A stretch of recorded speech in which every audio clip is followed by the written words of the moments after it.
Bom dia, pessoal. Bom dia a todos e a todas. Eu gostaria inicialmente de agradecer o convite para a participação do Encontro Regional de Estudantes de Farmácia, aproveitando para pedir desculpas a todos e me justificar pela minha ausência na mesa, que ocorreu por conta de alguns compromissos que eu não pude alterar aqui na Universidade Federal de Sergipe. Então não poderei estar hoje com vocês, infelizmente, mas amanhã estaremos na mesa redonda. No entanto, eu não pude me privar de gravar uma mensagem, alguns comentários, fragmentos de comentários sobre a temática da mesa redonda de hoje, né? Que fala sobre histórias, vivências e opressões. E conversando com a organização do encontro, eu tomei essa decisão de gravar uma pequena contribuição, se vocês acharem adequado, se contribuir para o debate que vocês certamente irão travar aí nessa mesa redonda no dia de hoje. Queria destacar o tema do encontro, muito interessante, opressão, sociedade e farmacêutico, inclusive já no tema no temário do ENEF, do EREF, com um questionamento que seria qual o papel do farmacêutico nesse contexto aí. A parte que me caberia falar na mesa seria relativa à identidade do profissional farmacêutico no cenário da saúde brasileira. E aí uma provocação se nesse cenário da saúde brasileira e de formação do farmacêutico, você teria um contexto de formação de opressões, né? Eu confesso a vocês que essa temática, inserir a temática de opressão nas discussões do movimento estudantil de farmácia é algo instigante, relativamente novo, se a gente observar do ponto de vista histórico, o movimento estudantil de farmácia poucas vezes ou quase nunca discutiu as relações de opressão. E para fazer essa discussão, que é uma discussão que eu julgo importante, principalmente considerando o contexto histórico atual, não só no Brasil, mas na sociedade, no nosso planeta, onde nós vemos um recrudescimento de valores conservadores, então essa discussão ela adquire um papel relevante, né? Adquire um papel relevante. E é significativo, porque essa mesa redonda vai acontecer exatamente no dia seguinte a uma data no qual nós comemoramos o Dia Internacional da Mulher, que marca uma das lutas mais emblemáticas contra a opressão e por emancipação que as mulheres travam isso já há muito tempo. Eu queria iniciar a minha fala tentando problematizar com você o conceito, né, conceito de opressão. O conceito de opressão. O que é que nós consideramos que significa para nós opressão? E pelo que eu percebi na leitura da ementa da mesa redonda, os organizadores trabalham com a categoria opressão, utilizando como referencial teórico Paulo Freire, que também falou sobre opressão em alguns dos seus livros, dos quais eu destaco aqui a Pedagogia do Oprimido, Pedagogia da Autonomia e Educação como Prática para a Liberdade, entre outros, em que ele, a questão da emancipação, a questão da libertação dos processos de opressão através da educação é uma temática recorrente em Paulo Freire e creio que é adequado utilizá-la e ela é bem-vinda, principalmente na discussão que é feita hoje dentro do movimento estudantil.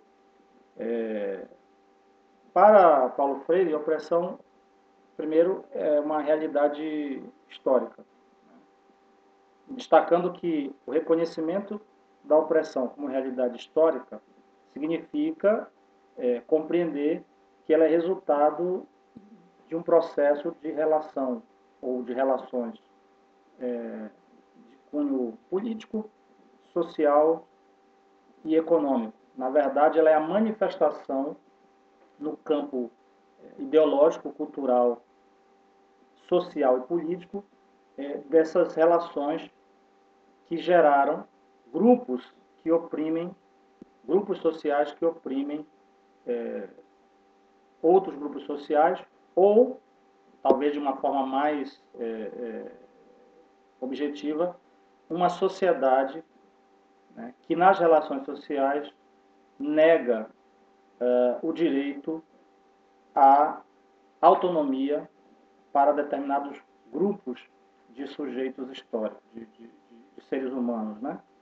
Então, olhando sobre esse prisma, Paulo Freire considera que a opressão ela é uma realidade histórica que representa a negação da vocação ontológica do ser humano. Então, os homens aqui, se nós utilizarmos o termo que cunhado por Paulo Freire, né, na década de 60, os homens, de uma forma genérica, os seres humanos, é o que ele gostaria de dizer, têm uma vocação ontológica de ser mais. E, consequentemente, a negação dessa condição de humanização das pessoas é a síntese do que representam os processos de opressão. Então, quando é negado a um determinado grupo de pessoas, a determinados sujeitos, o direito à vida, o direito à liberdade, o direito à expressão das suas ideias, o direito ao desenvolvimento de todas as suas potencialidades humanas, então nós estamos diante de um quadro de opressão. E que Paulo Freire destaca que, mesmo apesar de ser uma realidade histórica, ela não é uma realidade natural, determinada, imutável. Então, cabe, inclusive, às pessoas, já que a nossa vocação ontológica passa pela nossa emancipação, cabe aos indivíduos lutar por toda e qualquer forma ou mecanismo de opressão. Então, o homem não consegue se realizar como ser numa condição de passividade frente aos mecanismos de opressão. Então, é necessário que os oprimidos e que aquelas pessoas que se solidarizam com os oprimidos lutem, né, combatam o bom combate no sentido da superação dos mecanismos e processos de opressão. Agora, também eu destaco que esses processos ou mecanismos de opressão, eles desumanizam não só os oprimidos, como também desumanizam os opressores. E aí se trata de algo que também nega, né, aos grupos opressores a sua condição de humanização. Então, os mecanismos de opressão, eles são deletérios para a emancipação da sociedade, porque, na verdade, eles desumanizam quem oprime e desumanizam quem é oprimido. E há vários mecanismos que contribuem ou que reforçam esse processo de opressão. Nós vamos falar mais adiante. Um deles tem a ver com a escola, com a universidade, e tem a ver com o papel desempenhado pelas profissões, nesse caso específico, pelas profissões da saúde. Mas Paulo Freire, quando comenta sobre a opressão, ele destaca também que a opressão ela tende a aumentar nas sociedades onde reduz-se a democracia e aumenta-se os mecanismos de heteronomia. E heteronomia é uma outra categoria, uma categoria filosófica e sociológica, muito bem desenvolvida por Kant, como sendo, é uma categoria também usada no direito. A heteronomia ela é uma oposição, digamos assim, de um conceito que nós conhecemos bem como autonomia. Heteronomia é a subjugação, é a sujeição das pessoas a terceiros. Então, os processos de heteronomia, eles diminuem a autonomia do indivíduo, na medida em que seu livre-arbítrio, a sua vontade, né, elas são subjugadas ou são determinadas pela vontade de terceiros, pela vontade do grupo social, pela vontade de outras pessoas, de outros grupos sociais. Então a heteronomia ela tem relação com a opressão. Não é que heteronomia seja igual à opressão, porque é necessário numa sociedade que os indivíduos, de uma certa forma, estejam sujeitos a normas, a critérios, a condutas, a comportamentos que são, em última instância, determinados pela coletividade. Isso faz parte da dimensão cultural e da dimensão moral do convívio em sociedade. O que é ruim nos processos de heteronomia que conduzem, então, ou que estão relacionados à opressão, é quando essas vontades coletivas, digamos assim, elas são impostas ao sujeito e não pactuadas ou negociadas. Então, numa sociedade efetivamente democrática, as pessoas se sujeitam a determinadas vontades coletivas e se sujeitam de uma forma negociada, se sujeitam, inclusive, a partir do exercício do seu livre-arbítrio, e não por imposição. Então, a heteronomia, quando instalada por imposição, ela se transforma em opressão. Por isso que nas sociedades onde nós temos a instalação de ditaduras, ou um forte ideário conservador, onde o conservadorismo ele impera de uma forma muito mais incisiva, você tende cada vez mais nas sociedades fascistas a redução das liberdades individuais, a um esgarçamento do livre-arbítrio, né? A uma diminuição da autonomia, a um aumento excessivo da heteronomia que conduz, então, à cristalização, à consolidação de mecanismos de opressão. E ainda continuando nessa posição de Freire, há algumas coisas que caracterizam esses mecanismos de opressão. O primeiro é a mitificação da opressão pelos oprimidos. Os oprimidos passam a ver a condição de opressão como algo natural, inevitável, como algo que pré-determinado, como algo predestinado. Então, a pessoa nasce sob determinada condição de opressão, sem acesso a determinados direitos fundamentais, e ela tende a acreditar que aquilo é assim mesmo, que ela nasceu sob aquela condição porque foi Deus que quis, há uma vontade divina, é o destino. Então, vê como algo já pré-determinado, como algo inevitável, e isso, logicamente, é ideológico, é um valor ideológico que é inculcado nas pessoas, de tal forma que os oprimidos se tornem passivos e aceitem com mais facilidade os processos de dominação, os processos de opressão. Certo? Esses valores de naturalização da opressão, de mitificação da opressão, é um valor ideológico que incide tanto sobre os oprimidos quanto sobre os opressores. Então, enxergar, por exemplo, uma sociedade excessivamente desigual, uma sociedade de classes excessivamente desigual, com quadros de iniquidade social, passa a se tornar natural, tanto para quem oprime quanto para quem é oprimido. E há uma forma clássica digamos, de exemplificação disso, nós vamos encontrar, inclusive recorrendo a alguns teóricos da sociologia, como Talcott Parsons, quando ele fala do papel social. Então, dentro dessa categoria papel social, os mecanismos de opressão servem utilizam-se para justificar a sua manutenção, quando de uma forma muito,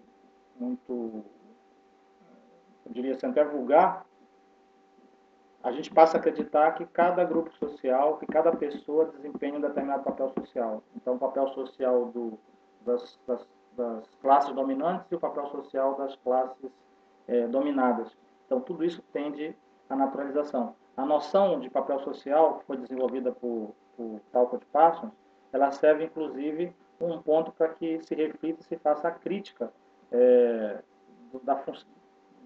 desse papel social dentro de uma visão funcionalista das sociedades, que cada grupo vai desempenhar uma função e necessariamente seria natural, né, entre aspas, a existência de grupos que serão dominados por grupos opressores.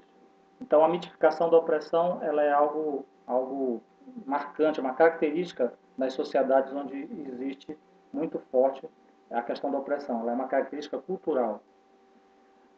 Outra característica que é cultural e se materializa é a adesão das classes oprimidas ou dos oprimidos aos opressores, aos valores dos opressores.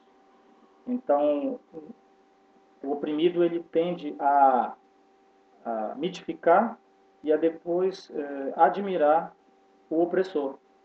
Ele tende a introjetar os valores ideológicos do opressor e sente vontade de se tornar igual, de imitar o comportamento dos opressores. Nós vemos isso todos os dias na nossa sociedade. Então, numa sociedade de consumo, por exemplo, de excesso de consumo, de ostentação, os oprimidos que não têm acesso, muitas vezes, a condições materiais, tendem a desejar aquilo que eles veem nos seus opressores. Então, é uma das formas, inclusive, de você manter o processo de opressão. Era o escravo que depois se torna capitão do mato, já escravo liberto se torna capitão do mato, se torna capataz e reproduz nos escravos, né, o jugo da chibata do senhor do engenho. Outra característica dos mecanismos de opressão é o medo da liberdade. Os oprimidos, se você inculca uma naturalização da opressão e o adesivismo, a aderência dos oprimidos ao mecanismo de opressão, isso tem que se completar com o medo da liberdade por parte dos oprimidos. Então, os oprimidos têm medo de exercitar o seu direito emancipatório à liberdade. Primeiro, porque acreditam que é algo inviável. E segundo, porque se submetem a todo e qualquer tipo de processo, digamos, de dominação e acreditam, inclusive, que você estaria fazendo algo errado se você se rebelasse contra esses mecanismos de dominação. Então, e até vou parar essa abordagem, porque ela poderia dar margem para interpretações equivocadas do que eu estou dizendo. Eu vou retomar uma outra forma, se me permitem, de falar sobre o medo da liberdade. Uma das materializações do medo da liberdade se dá através de uma outra coisa que nós vamos chamar de generosidade. Então, a manifestação da generosidade ou da piedade de um grupo sobre um outro grupo é algo que expressa esse medo da liberdade. Então, muitos sujeitos que fazem parte dos grupos oprimidos, eles preferem a generosidade ou a piedade dos grupos opressores, no sentido de receber de forma paternalística alguma vantagem ou as migalhas do bolo, do que necessariamente perceberem que eles têm o direito à partilha, digamos assim, uma divisão mais socialmente justa da riqueza que é gerada pela própria sociedade. Primeiro, porque eles não acreditam que eles têm direito a essa partilha, porque eles realmente acreditam que a concentração, por exemplo, de renda das riquezas se dá porque um grupo tem o direito de usufruir mais do que outros grupos da riqueza que é gerada pela sociedade. Segundo, porque esses grupos não conseguem enxergar que eles produzem uma parte dessa riqueza. Consequentemente, teriam direito a ela. Então, preferem acreditar no fato de que alguém, sejam grupos sociais ou seja o próprio Estado, irá conceder de forma generosa algum benefício para esses grupos que são marginalizados ou oprimidos. Vejam, eu quero destacar aqui que eu não estou fazendo uma crítica, porque alguns poderiam entender de forma equivocada, eu não estou fazendo uma crítica às políticas de distribuição de renda, como a diferentes tipos de bolsas ou subvenções que existem por aí. Não estou fazendo também uma crítica à política de cotas, muito pelo contrário. Essas políticas, elas são pragmaticamente são políticas necessárias numa sociedade desigual, porque elas representam a mediação do Estado. Agora, ao mesmo tempo que nós reconhecemos essas políticas como políticas bem-vindas, nós não podemos esquecer também da gênese dessas políticas. Essas políticas elas têm a sua gênese nas sociedades onde houve uma reação reformista por parte de grupos políticos que representam exatamente as classes opressoras ao conjunto de lutas, de reivindicações das classes trabalhadoras, dos camponeses, dos oprimidos. Ou seja, não é o Estado que concede algo, mas o Estado que organizou, que disponibilizou os benefícios sociais, o fez para tentar atenuar a pressão, né, das camadas populares pelo exercício de maior autonomia e por emancipação. Então, é graças à luta dos trabalhadores, dos camponeses, dos grupos historicamente oprimidos, que vão lutando, não se conformam em relação ao processo de opressão, que vários governos em diferentes momentos da história, representando os grupos que estão no topo da pirâmide, adotam medidas que visam atenuar o conflito social, que é latente em uma sociedade onde existe opressão. Isso também eu queria destacar. Nas sociedades em que existe opressão, mesmo considerando a passividade dos oprimidos, mesmo considerando a mitificação do processo de opressão, mesmo considerando o ideológico da sua naturalização, mesmo assim, a vocação ontológica do ser humano em ser mais faz com que esses grupos oprimidos, em algum momento, percebendo as condições materiais e concretas de opressão, resistam a ela e lutem contra ela, buscando, então, processos emancipatórios. E em relação a isto, os grupos opressores sempre reagem, às vezes de forma passiva, por cooptação, e às vezes de forma agressiva, ou geralmente usando os dois mecanismos, a cooptação e a repressão. Então, são os dois mecanismos. A cooptação ela se dá no plano ideológico, no plano da comunicação, e ela se dá pelas classes sociais que são opressoras. E a repressão ela se dá através dos mecanismos do Estado, usando uma categoria de um educador e sociólogo chamado Louis Althusser, a repressão se dá através dos aparelhos ideológicos do Estado. Os aparelhos ideológicos eles fazem repressão, principalmente, e também um pouco de cooptação ideológica. No caso, um aparelho ideológico que faz a cooptação é a escola, a universidade. Você tem ali fortemente a cooptação. Você vai tentar convencer as pessoas a que o status quo é natural, é normal, tem que ser assim. Uma outra coisa que eu queria falar então para vocês é sobre esse tema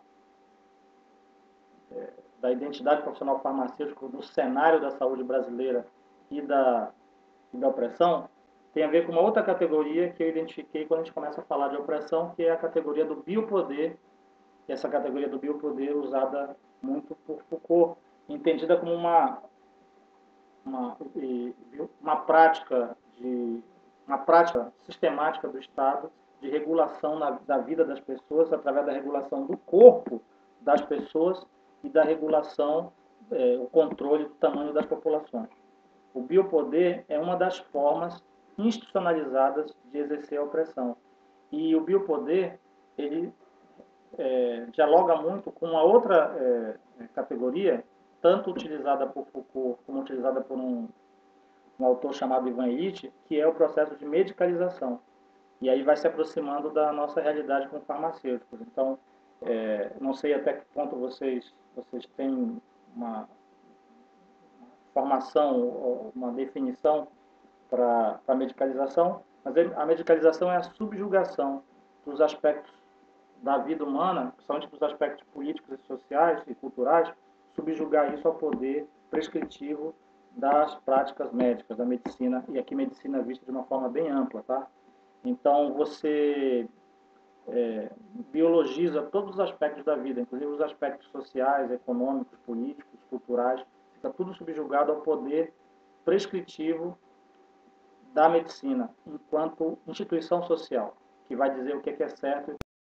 Então, a medicalização é uma das formas de exercício do biopoder. O Estado, inclusive, concede um poder político forte para as instituições médicas, para os especialistas da área da saúde, exatamente porque eles acabam servindo ao próprio Estado e, consequentemente, servindo às classes que são dominantes, no sentido de normalizar, normatizar condutas, como que as pessoas devem se conduzir, devem se comportar, e isso serve para a cristalização dos mecanismos de opressão.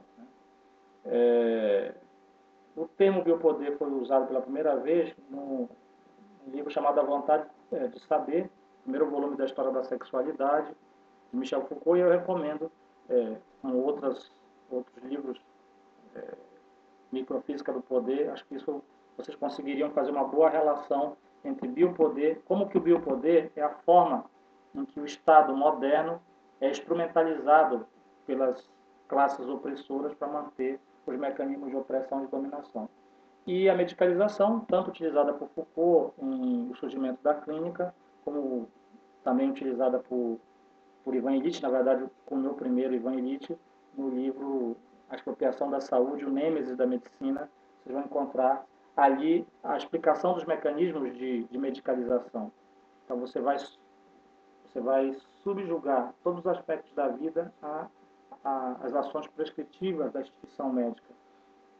E nós, como farmacêuticos, já conhecemos uma faceta da medicalização que nós estudamos, né, que é a iatrogênese clínica, ou seja, nós aprendemos que as intervenções de saúde podem gerar problemas de saúde para as pessoas e para a sociedade. Nós falamos frequentemente do problema da morbidade e da mortalidade relacionada com medicamentos na sociedade, o quanto que isso nos traz problemas, tanto na ordem biológica, na ordem individual, quer dizer, a utilização de medicamentos ou o excesso de intervenções poderá conduzir ao aparecimento de eventos adversos, de doenças. Isso aí vamos chamar de iatrogênese clínica. Mas existe uma iatrogênese social, que são as consequências sociais, as consequências políticas, as consequências econômicas desse excesso de intervenção, desse excesso de medicalização. Então, a iatrogênese social, ela é uma consequência da medicalização na qual a sociedade está submetida. Isso Ivan Illich fala muito bem. No livro dele ele vai falar, por exemplo, da medicalização do orçamento. É quando se cria o argumento de que você precisa cada vez mais de recursos para a saúde. Só que o que significa o discurso ideológico de mais recursos para a saúde? Do ponto de vista da medicalização, significa você montar mais hospitais, você comprar mais equipamento médico, você comprar mais medicamento, disponibilizar mais medicamento para a sociedade. E esse discurso, muitas vezes ele é utilizado ideologicamente para fazer parecer para a sociedade que ela precisa de mais médicos, que ela precisa de mais medicamentos, que ela precisa de mais farmacêuticos, que ela precisa de mais tecnologia, de mais tomógrafos, ela precisa mais disso tudo, quando na verdade o investimento, o orçamento, o financiamento, os recursos destinados para ampliar esse aparato tecnológico serve muito mais ao complexo médico-industrial do que necessariamente aos interesses das pessoas. E, talvez, e é isso que Ivan Illich vai falar, em determinadas situações, as pessoas precisam de menos medicamentos, de menos médicos, de menos intervenções de saúde, de menos ações prescritivas. Elas precisam de menos biopoder dizendo aquilo que elas são, como elas vivem, como elas devem nascer, como elas devem morrer. Mas percebam, né? A medicalização é um dos mecanismos de opressão que o Estado vai utilizar para controlar a vida das pessoas. Certo? Em relação a isso, inclusive, eu queria... eu fiz uma anotação aqui, voltando novamente ao papel social, lá aquela categoria do Talcott Parsons, e quando ele vai falar do papel social, entre os papéis sociais que estão descritos nas relações, nos grupos sociais, na sociedade ocidental, tem o papel do doente. Então, o Talcott Parsons descreveu muito claramente isso, quer dizer, nas sociedades ocidentais foi se criando um discurso no qual ao doente cabe um papel social. Ou seja, existe um conjunto de expectativas, né, referentes a padrões de conduta e a valores que são esperados do doente, como que o doente tem que se comportar na sociedade, como que ele tem que se comportar na relação dele com os profissionais de saúde, como que ele tem que se comportar dentro do hospital, nas unidades de saúde. Quer dizer, esse doente tem um papel a ser desempenhado, uma conduta que é esperada. E se ele foge dessa conduta, ele é um desviante, então é uma anomalia e, consequentemente, ele será punido. Qualquer desvio dessa conduta esperada do paciente, ele será punido. Se a gente utilizar esse conceito sociológico de papel do doente, nós vamos ver o papel que os processos de cura ou o tratamento adquirem no sistema de saúde. Quer dizer, o tratamento ele passa a ser muito mais um processo de normalização do indivíduo do que necessariamente de cura, né, por assim dizer. Então, quando você tem uma pessoa doente, uma série de condutas deverão ser prescritas para ela. Aqui eu não estou discutindo a questão do doente, não estou discutindo aqui a dimensão biológica, tá? Toda a minha fala aqui, ela foge tende a fugir da dimensão biológica. Mas você tem um doente, e esse doente, então, a ele será prescrito uma série de coisas, inclusive que algumas delas não se justificam do ponto de vista biológico, mas elas existem no sentido de normalizar esse paciente e fazer com que ele, de novo, se torne, né, se encaixe na sociedade, na forma como a sociedade espera que ele se encaixe. A gente vê isso muito em saúde mental. Então, aqueles indivíduos que não conseguem, historicamente, e Foucault vai mostrar isso também, aqueles indivíduos considerados loucos ou alienados, os anormais da sociedade, que não conseguiam se encaixar nos padrões morais, nos padrões de conduta, eles eram, então, afastados da sociedade, eles eram jogados, né, nos hospícios, e de preferência você jogava a chave fora para esquecer essas pessoas. Eles não era permitido a eles o convívio em sociedade. Para eles voltarem à sociedade, teriam que se enquadrar, se encaixar nos padrões de conduta. Tá?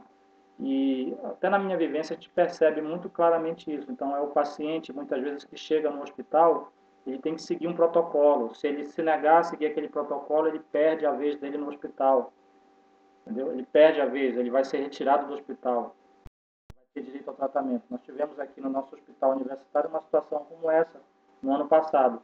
Vejam, um exemplo de como que a opressão se materializa nos processos de medicalização e no biopoder. Um senhor de aproximadamente 76 anos, com diagnóstico de leishmaniose visceral, e dá entrada no hospital. E imediatamente é estabelecido o protocolo de tratamento. Tem que ser internado e durante um certo tempo tem que receber a medicação e só depois ele teria alta. Acontece que no momento em que esse senhor chega no hospital, não havia de imediato o medicamento a ser disponibilizado. O hospital teve que então solicitar o medicamento e o medicamento levaria 3 dias para chegar no hospital. O senhor então pensou, bom, eu posso ir para casa, esperar por 3 dias, quando o medicamento chegar eu volto para o hospital e fico internado. Se você olhar sob qualquer ângulo, essa é uma justificativa natural, lógica, eu não tenho por que ficar no hospital se eu não vou ser submetido a nenhum tipo de conduta, nenhum tipo de intervenção. Acontece que o protocolo médico diz que o paciente não pode ser liberado, não pode ir para casa, ele tem que ficar internado no hospital. E o paciente não gosta do hospital, ele não quer ficar no hospital, ele só vai ficar no hospital no estritamente necessário. Nessa negociação, nesse conflito, o paciente então opta por ir para casa. Ele não quer ficar no hospital 3 dias sem nenhum tipo de intervenção, esperando o medicamento, sem nenhum tipo de cuidado, entre aspas. E aí a posição dos médicos. Então o senhor vai perder a sua vez no tratamento, só vai para o fim da fila do tratamento. Né? Tentaram justificar que a necessidade dele ficar internado era para evitar que ele transmitisse ou infectasse outras pessoas, o que na verdade vocês sabem que é uma bobagem, não tem nenhum tipo de fundamento científico ou biológico para isso, mas veja, utiliza-se o discurso biológico para justificar, na verdade, algo que é puramente ideológico e que é social. Esse paciente era um paciente desviante, porque ele não quis submeter a conduta que foi prescrita para ele. Então, como ele é alguém que foge ao que é considerado o papel do paciente, quer dizer, o paciente tem que ser passivo. Então, ele foge a esse papel, então ele é punido. Então, o Talcott Parsons, ele fala muito claramente isso, o Foucault fala, o Ivan Illich fala isso também. Quando o paciente, quando o usuário de um serviço de saúde tende a fugir daquele papel que é determinado para ele, uma das primeiras coisas que acontece é que ele é punido pelo sistema médico, punido pelas estruturas. E aí, eu queria fechar minha fala, que é só para deixar vocês debaterem aí, que os profissionais acabam sendo instrumento para o exercício ou para a imposição desse papel. Né? Então, foram os médicos, são os farmacêuticos, são as pessoas, são os enfermeiros, são os profissionais que estão ali fazendo a mediação ou o cuidado com o paciente, produzem essa prática. São eles que assinam o laudo dizendo que o paciente vai receber alta, mas mesmo por vontade própria, quer dizer, o paciente quis saiu do hospital porque quis, contra a determinação médica, e por conseguinte ele vai ser punido. Ele vai para o fim da fila, então ele só vai voltar a ter direito ao tratamento depois que os outros tiverem, quer dizer. Então, quem faz o trabalho sujo, nesse caso, são os profissionais da saúde. E essa é um ponto que eu quero deixar aí para vocês pensarem, né? Porque nós estudamos e há todo um ideal de que nós precisamos e somos formados para cuidar das pessoas. Mas, isso está no campo das ideias, mas a verdade é que quando nós estamos já formados, nós entramos na estrutura do sistema de saúde, dos hospitais, dos dispositivos de saúde, e lá nós também desempenharemos um papel social. Assim como existe um papel social para o doente, existe um papel social para o profissional da saúde. E aí eu quero recorrer a um autor, um sociólogo chamado Max Weber, que diz que nas sociedades capitalistas, os profissionais eles são utilizados como mão de obra, eles são recurso humano técnico necessário à manutenção das estruturas de poder, consequentemente, se a gente está trabalhando com a categoria de opressão ou de dominação, de manutenção desses mecanismos de opressão e dominação. Então, o Estado, para cumprir as suas funções, ele precisa de tecnocratas e precisa de burocratas. E ele vai buscar esses tecnocratas, esses burocratas, exatamente entre os profissionais. Então, o papel social, sob a visão weberiana, sob a visão de Max Weber, o papel de um profissional ou das profissões é de reprodução dos mecanismos de manutenção dentro da sociedade capitalista. Veja que aí ele não está fazendo uma crítica à sociedade capitalista, ele está fazendo uma constatação do ponto de vista sociológico. Então, os profissionais da saúde, por exemplo, existem para justificar e manter essas ações de regulação do Estado sobre o corpo das pessoas. Então, a biopolítica ela é justificada, mantida, né, legitimada pelos profissionais da saúde. A medicalização é a mesma coisa. A iatrogênese social é consequência disso. Então, nós, como profissionais, temos uma formação que nos prepara para a reprodução dos mecanismos de dominação e de opressão. Como nós iremos nos comportar em relação a isso enquanto sujeitos? Bom, talvez estaria na visão utópica ou idealista de Paulo Freire, que diz que nós não seremos pessoas revoltadas, mas que no nosso processo de adaptação à sociedade, nós iremos lutar para transformá-la. Quer dizer, o processo de ajustamento do sujeito, do indivíduo à sociedade, implica para todos aqueles que têm consciência dos mecanismos de opressão, significa o não conformismo, mas o ajustamento no sentido da transformação. Então, você vai se inserir nessa sociedade, no caso, com profissionais de saúde, com farmacêuticos. Nós vamos nos inserir na sociedade, nós vamos nos inserir no mundo do trabalho, constatando, compreendendo, mas, ao mesmo tempo, percebendo os mecanismos de dominação e lutando pelo estabelecimento dos mecanismos de superação da dominação e da opressão.